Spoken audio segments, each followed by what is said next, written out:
1973년 대한민국 정부는 1,700만 가구에게 TV를 버리라고 통보했습니다. 고장 났기 때문이 아닙니다. 전국의 모든 콘센트가 바뀔 예정이었기 때문입니다. 부모님이 3년 동안 모아서 산 냉장고, 이제 수명이 얼마 남지 않았습니다. 할머니가 매일 아침 듣던 라디오, 곧 쓰레기통 신세가 될 겁니다. 여름마다 온 가족을 살려준 선풍기, 남은 날을 세기 시작해야 합니다. 전쟁이 아니었습니다. 자연재해도 아니었습니다. 이건 승합사업이라는 국가 프로젝트였고 완료까지 32년이 걸리며 1조 4천억 원이 투입되고 전 국민이 플러그가 달린 모든 가전제품을 교체해야 하는 일이었습니다. 당시에는 한국 역사상 가장 고통스러운 인프라 결정처럼 보였습니다. 그런데 1973년에 아무도 이해하지 못한 게 있었습니다. 한국이 스스로 전력 인프라를 뜯어고치는 동안 일본 전자기업들은 아시아 전역을 정복하고 있었다는 겁니다. 1980년대에 이르면 태국 가전제품의 절반 이상이 일본산이었습니다. 마스시타 한 회사만 말레이시아에 15개 공장을 운영했습니다. 대만, 필리핀, 인도네시아, 전부 일본 영토나 다름없었습니다. 그리고 그들의 다음 목표는 한국이었습니다. 그런데 일본은 한국에 들어오지 못했습니다. 일본은 100볼트를 씁니다. 전 세계에서 가장 낮은 전압 표준입니다. 한국은 220볼트로 바꾸고 있었습니다. 그 순간부터 일본산 TV, 일본산 냉장고, 일본에서 만든 모든 가전제품은 한국 가정에서 작동하지 않게 됐습니다. 플러그를 꽂으면 기기가 타버리거나 아무 반응 없이 죽은 듯이 있거나 둘 중 하나였습니다. 바로 그 틈 일본 제품이 한국 콘센트에 맞지 않던 32년의 시간 동안 삼성과 금성이라는 두 작은 회사가 놀라운 일을 해냈습니다. TV 만드는 법을 배웠습니다. 그 다음 냉장고, 그 다음 반도체, 그 다음 모든 것. 오늘날 삼성은 19년 연속 세계 최대 TV 제조사입니다. 소니가 아닙니다. 파나소닉이 아닙니다. 삼성입니다. 그리고 한때 전 세계를 지배하던 일본 전자산업은 아직도 무슨 일이 일어났는지 파악하려고 애쓰고 있습니다. 그래서 경제학자들이 수십 년간 조용히 논쟁해온 질문이 있습니다. 한국의 전압 결정은 정말로 전기 절약과 송전 손실 감소를 위한 것이었을까요? 공식적인 설명처럼? 아니면 서울의 누군가가 일본 플러그가 들어갈 수 없는 보이지 않는 벽을 한국 시장 주위에 쓰면 무슨 일이 일어날지 정확히 알고 있었던 걸까요? 한국이 왜 이런 결정을 내렸는지 이해하려면 1965년으로 거슬러 올라가야 합니다. 연세대학교의 한만춘 교수가 결국 1700만 한국 가정을 뒤집어 놓을 계산을 했을 때로 말입니다. 1965년 한국의 전력 시스템에는 대부분의 사람들이 생각해 본 적 없는 문제가 있었습니다. 일제강점기에서 물려받은 110볼트 전력망은 송전 손실이 막대했고 구리전선은 비쌌으며 가정용 전력 용량은 너무 제한적이어서 에어컨과 밥솥을 동시에 돌리면 차단기가 내려갈지 말지는 동전 던지기나 마찬가지였습니다. 한만춘 교수, 한국 최초의 전기공학 박사는 이 숫자들을 보고 수학적으로는 완벽하게 말이 되는 제안을 했습니다. 전국을 220볼트로 바꾸자. 물리학은 우아했습니다. 전압이 높으면 같은 전력을 더 낮은 전류로 전달할 수 있고 송전 손실이 약 75% 감소합니다. 그의 계산에 따르면 연간 약 1,700억 원을 절약할 수 있었습니다. 그런데 문제가 있었습니다.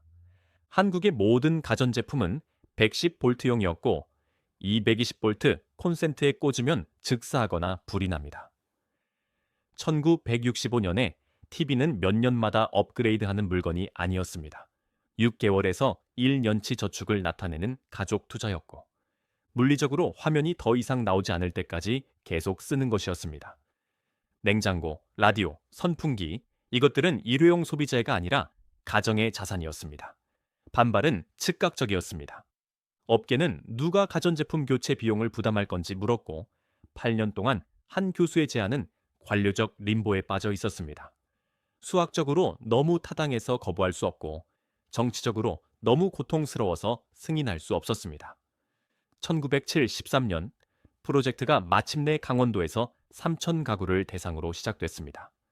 정부의 타협안은 110볼트/220볼트 토글 스위치가 달린 겸용 가전제품이었고, 그 토글 스위치는 23년 동안 한국 가전제품의 상징이 됐습니다. 한 세대 전체가 전압 선택기가 완전히 정상이라고 생각하며 자랐습니다. 제 생각에 놀라운 건 한국이 인프라를 업그레이드한 것 자체가 아닙니다. 놀라운 건 2005년에야 완전히 실현될 혜택을 위해 32년간의 변혁에 전념한 것입니다. 그때쯤이면 승인한 정치인들은 오래전에 은퇴하거나 세상을 떠났을 텐데 말입니다. 그런 장기적 사고는 극히 드물고 1973년에 한국이 민주주의가 아니었기 때문에 가능했다는 걸 인정해야 합니다.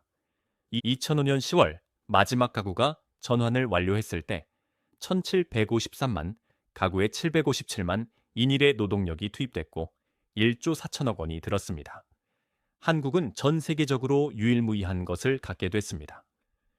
60Hz에 220V, 유럽식 전압에 미국식 주파수, 어느 표준과도 완벽히 일치하지 않는 조합. 그리고 일본은 100V에 그대로 머물렀습니다. 선진국 중 가장 낮은 표준입니다. 한국이 전력망을 다시 구축하는 동안 나머지 아시아에서는 일본 전자 기업들이 대단한 일을 벌이고 있었습니다. 1988년 일본 반도체 제조사들은 전 세계 칩 시장의 51%를 장악했고, 세계 10대 반도체 기업 중 6개가 일본에 본사를 두고 있었습니다. 디램 메모리에서는 거의 90% 점유율을 기록했습니다. 1980년대에 전자산업을 말할 때 사실상 일본을 말하는 거였습니다. 확장 전략은 체계적이고 파괴적으로 효과적이었습니다. 마스시타 정의는 1961년에 태국의 첫 동남아 공장을 세웠고, 같은 해 대만, 1965년 말레이시아, 1967년 필리핀으로 이어졌습니다. 1990년대에 이르러 마스시타 한 회사만 말레이시아에 15개 계열사를 두고 전체 수출의 4%를 차지했습니다. 잠깐 생각해 보세요. 일본 기업 하나가 한 나라 수출의 4%를 차지한 겁니다. 2016년 조사에 따르면 태국 전기 제품의 54%가 일본 브랜드였고, 태국 가구의 62%가 일본산 냉장고를 사용하고 있었습니다. 대만, 필리핀, 인도네시아 시장마다 일본 지배 상태에 빠졌습니다. 전략은 단순함의 우아함이었습니다. 개발도상국 시장에 진입하고 현지 공장을 세우고 우수한 품질과 브랜드 평판을 활용하고 현지 경쟁자들이 항복할 때까지 시장 점유율을 차지합니다. 어디서든 통했습니다. 한국만 빼고. 여기서 증거가 완전히 뒷받침하지 않는 결론을 내리지 않도록 조심해야 합니다. 전압 차이가 명백한 용의자이긴 합니다. 하지만 전압 이론을 복잡하게 만드는 게 있습니다. 일본 기업들은 아시아 다른 모든 곳에서 바로 이 문제를 해결했습니다. 태국은 220V를 씁니다. 말레이시아는 240V입니다. 인도네시아는 230V입니다. 이 나라들 중 어느 곳도 일본의 100V 표준을 쓰지 않지만 일본 기업들은 현지 전력 시스템에 맞는 공장을 세워서 모두 지배했습니다. 전압이 유일한 장벽이었다면 한국에도 그렇게 할 수 있었습니다. 그러지 않았습니다. 그 이유는 물리학보다 정책과 더 관련이 있습니다. 전압 차이는 매력적인 서사를 만들지만 솔직히 한국이 세운 장벽 중 가장 덜 중요한 것이었을 겁니다. 진짜 요새는 정책과 기관으로 세워졌습니다.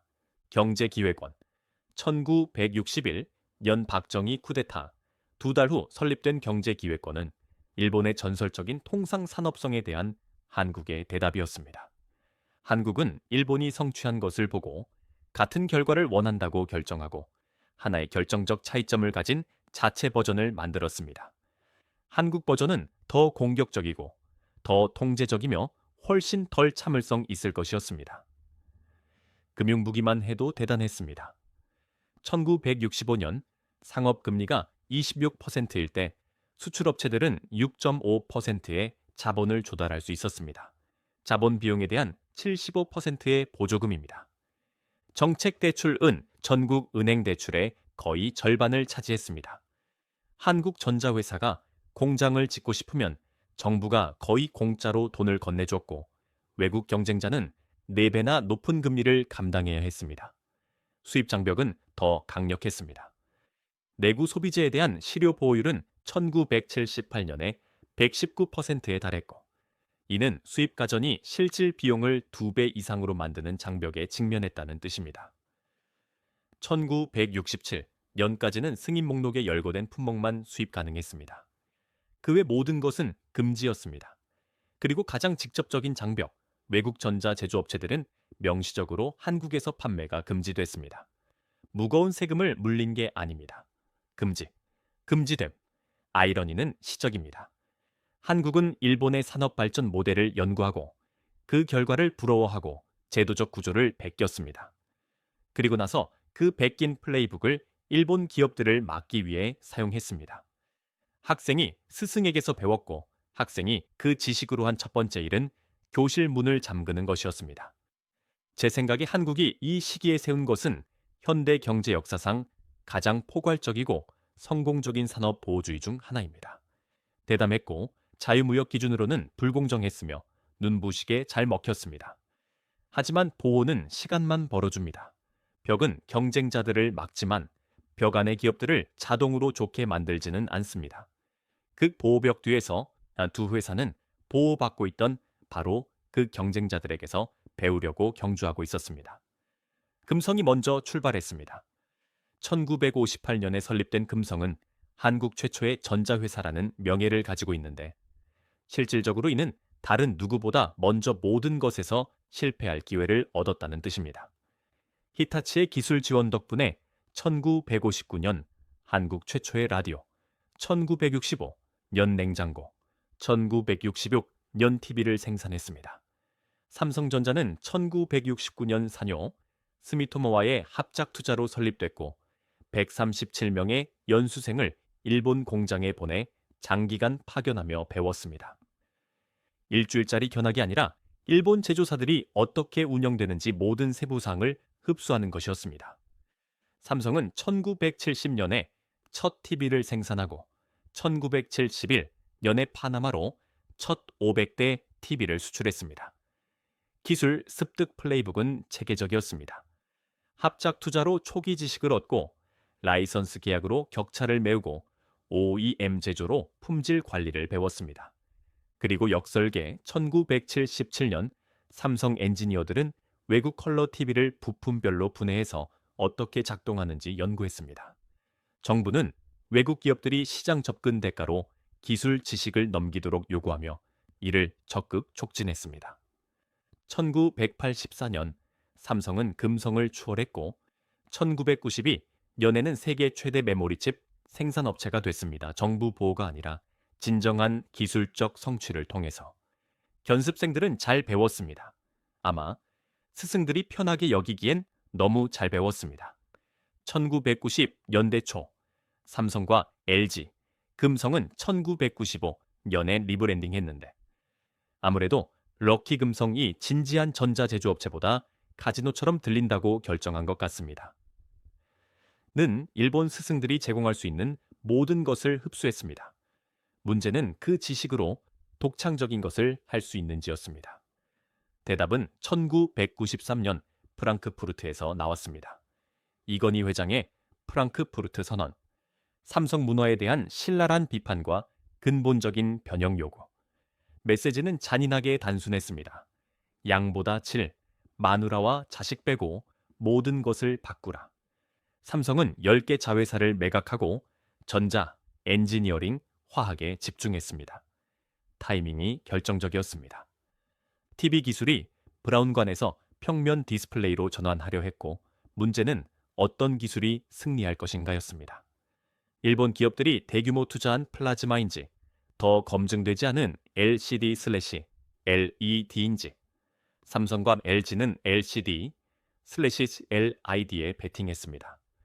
돌이켜보면 명백한 선택처럼 보이지만 당시 플라즈마가 더 우수한 화질을 제공했습니다. 한국의 베팅은 진정한 위험이었습니다. 그것은 성공했습니다. LCD/LED가 글로벌 표준이 됐고 일찍 투자한 삼성과 LG가 기술적 고지를 점령했습니다. 아이러니하게도 이제 삼성과 LG가 소니, 파나소닉의 엔지니어를 채용하기 시작했습니다. 선생이 학생이 됐습니다. 2005년 삼성이 인터 브랜드 순위에서 처음으로 손의를 추월했습니다. 불과 35년 전 일본 공장에서 배우려고 연수생을 보내던 회사가 워크맨을 발명한 회사보다 더 가찮다는 브랜드가 된 겁니다. 2006년 삼성은 세계 최대 TV 제조업체가 됐고 2024년까지 19년 연속 그 자리를 지켜왔습니다. 2009년 매출 1170억 달러로 세계 최대 테크 기업이 됐고 일본의 9대 전자기업을 모두 합친 것보다 더 많은 영업이익을 냈습니다. 현재 시장 점유율 삼성 28%부터 31%까지 LG 16%, 모든 일본 제조사 합계 약 5.7%. 한때 전자산업의 대명사였던 일본 전자가 변방에서 부스러기를 위해 싸우는 시장이 됐습니다. 처음 질문으로 돌아가겠습니다. 전압 결정은 정말로 전기 절약을 위한 것이었을까요? 솔직한 대답은 저도 모르고 누구도 확실히 모른다는 겁니다. 전압 장벽이 의도적이었다고 확립한 학술 논문은 없고 일본도 이를 불공정 장벽으로 항의한 적 없습니다. 다른 모든 장벽을 고려하면 문 전체가 용접돼 있을 때 자물쇠에 불평하는 것과 같았을 테니까요. 확실히 아는 건 한국이 현대 경제 역사상 가장 포괄적인 산업보호 시스템을 구축했다는 겁니다. 그리고 전압 전환의 타이밍은 중화학공업 드라이브와 의심스러울 정도로 잘 맞았습니다. 하지만 더 중요한 건 삼성과 LG가 그 보호로 무엇을 했는가입니다. 많은 나라가 국내 산업을 보호했지만 대부분은 글로벌 경쟁력을 갖추지 못했습니다. 장벽에 의존한 채 열등한 제품을 생산했습니다. 목적 없는 보호는 약점을 만듭니다. 한국 기업들은 달랐습니다. 일본 공장에 엔지니어를 보내고 외국 제품을 역설계하고 벽이 무너지는 날을 준비했습니다. 그날이 왔을 때 무너지지 않았습니다. 정복했습니다. 220V 결정이 삼성과 LG를 만든 건 아닙니다. 하지만 인프라 투자, 산업 정책, 기술 습득, 기업의 야망이 결합된 어딘가에서 한국은 1970년에 일본 부품을 조립하던 것에서 2009년에 일본의 모든 전자 거대 기업을 합친 것보다 더 많은 이익을 내는 것으로 발전했습니다. 전압이 계획의 일부였든 유용한 우연이었든 결과가 스스로를 말해줍니다. 다음 영상을 꼭 확인하세요. 여기를 클릭하세요.